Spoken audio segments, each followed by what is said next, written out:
Brought to you by TechnoSpark 20 series smartphones. I'm superhuman. हमारा ये एक गठबंधन है बहुत जो लंबे समय तक चलने वाला है कि भूपेंद्र सिंह हुड्डा ये कहते हैं कि मैं कांग्रेस से इस्तीफा दे दूंगा अगर इंडियन नेशनल लोकदल इंडिया गठबंधन में आए। तो शरद पवार जी के माध्यम से पता लगा कि भूपेंद्र सिंह हुड्डा ने मेरा को प्रत्याशी बनाने के लिए भी यहाँ कह दिया कि मैं इस्तीफा दे दूंगा अगर इसको प्रत्याशी बनाया। लोकसभा कुरुक्षेत्र का नामांकन पत्र इन्होंने भरना है, हम भी इनका नामांकन पत्र भरवाने के लिए कुरुक्षेत्र में कल जाएंगे। मैं आपको थोड़ा सा एक बात बता दूं, सिर्फ चुनाव के लिए दो पार्टियों का तालमेल नहीं है।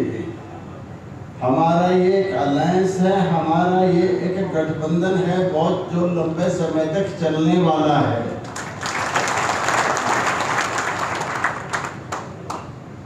मैंने हमारी पहले भी बात हुई और ये कोई ऐसा नहीं है कि कोई हम एक दूसरे के स्वार्थ से बात कर रहे हैं। इनकी मेरी बात हुई, कई बार आदमी बरसों भी मुलाकात करता रहता है तो नज़दीकियां नहीं बन पाती हैं। कई बार एक मुलाकात में बहुत ज़्यादा नज़दीकियां बन जाती हैं। हमारे साथ कुछ ऐसा ही हुआ। मैंने इनको एक बार भी नहीं कहा था कि आप करनाल से कोई प्रत्याशी खड़ा ना करें। मुझे मेरे साथी की मुलाकात हुई, उसके हफ्ते 10 दिन बाद ही मीडिया में स्टेटमेंट मिली कि इंडिया गठबंधन से यदि मराठा वीरेंद्र वर्मा को प्रत्याशी बनाया जाता है तो इंडियन नेशनल लोकदल करनाल से कोई प्रत्याशी खड़ा नहीं करेगा।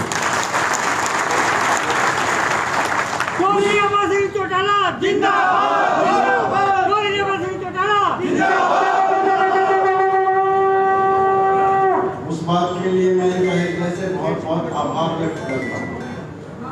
मेरे मन में इतनी जगह इन्होंने बनाई, इंडियन नेशनल लोकदल भी इंडिया गठबंधन का हिस्सा बनना चाहता था। मैंने माननीय शरद पवार जी जो हमारे राष्ट्रीय अध्यक्ष हैं उनसे बात करी, उन्होंने थोड़ी सी नानुक्कर करी कि भाई नहीं मानते। मैंने थोड़ा सा उनके ऊपर दबाव दिया, निरंतर मैं इनसे टेलीफोन से संपर्क में भी रहा और फिर जब शरद पवार जी ऊपर नेताओं के पास कांग्रेस के गए तो एक ही जवाब उनको मिला कि भूपेंद्र सिंह हुड्डा ये कहते हैं कि मैं कांग्रेस से इस्तीफा दे दूंगा अगर इंडियन नेशनल लोकदल इंडिया गठबंधन में आए। तो फिर एक बात मैं कहता हूँ आपको, एक सूची बनी और पहला तो ये था कि जो पार्टी वर्चस्व जिस राज्य में रखती है वह लीड रोल में रहेगी और गठबंधन के साथियों को एडजस्ट करके चलेगी। और दूसरा कि विनेबिलिटी, जीतने के चांस किस कैंडिडेट के ज्यादा हैं, वह किसी भी पार्टी से संबंधित क्यों ना हो, गठबंधन की पार्टी होनी चाहिए, वह सीट उस गठबंधन की पार्टी को जाएगी। तो यहाँ विनेबिलिटी हमारी बन रही थी, हमारा टिकट हमारा जो है तय हो गया उम्मीदवारी। एक लिस्ट आपने देखा होगा मीडिया पे आएगी, लेकिन बाद में उसको भूपेंद्र सिंह हुड्डा और उदय सिंह ने फेक करके अगले दिन 2 दिन बाद दूसरी लिस्ट निकलवाई। फिर हमने पता किया बात क्या हुई। उस लिस्ट में फिर जो आज प्रत्याशी आया उसका नाम आया और ये बताया गया, मेरे को माननीय तो शरद पवार जी के माध्यम से पता लगा कि भूपेंद्र सिंह हुड्डा ने मेरा को प्रत्याशी बनाने के लिए भी यहाँ कह दिया कि मैं इस्तीफा दे दूंगा अगर इसको प्रत्याशी बनाया। तो अब इनको भी नहीं जुड़ने दिया और हमें भी नहीं रहने दिया। ये बात उसको नहीं पता थी, ये इस तरह भी जुड़ सकते हैं। आज हम दोनों इकट्ठे हुए हैं और हम दावे के साथ ये बात कहते हैं, जो ये नेगेटिव राजनीति लेके चले हैं, आने वाले समय में हरियाणा की राजनीति में इनका कोई स्थान नहीं रहेगा।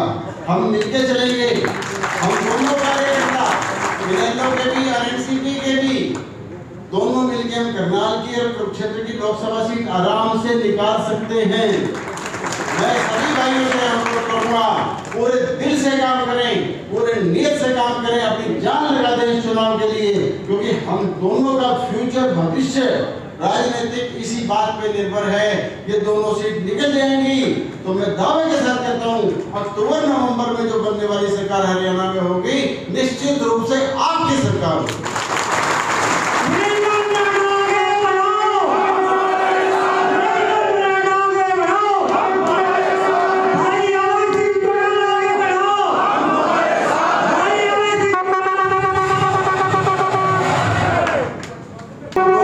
दोनों के कार्यकर्ता मिलके काम करेंगे, दोनों सीटों पे करनाल कुरुक्षेत्र पे, बाकी जो इनकी सरसा वगैरह के निकलेंगे मैं तो भाई समझ लो करूंगे कि पर सीटें आ गई आपकी, लेकिन इन 2 सीटों के निकलते ही हरियाणा की राजनीति की दिशा बदलेगी और अगली सरकार हरियाणा में आपकी बनने जा रही है।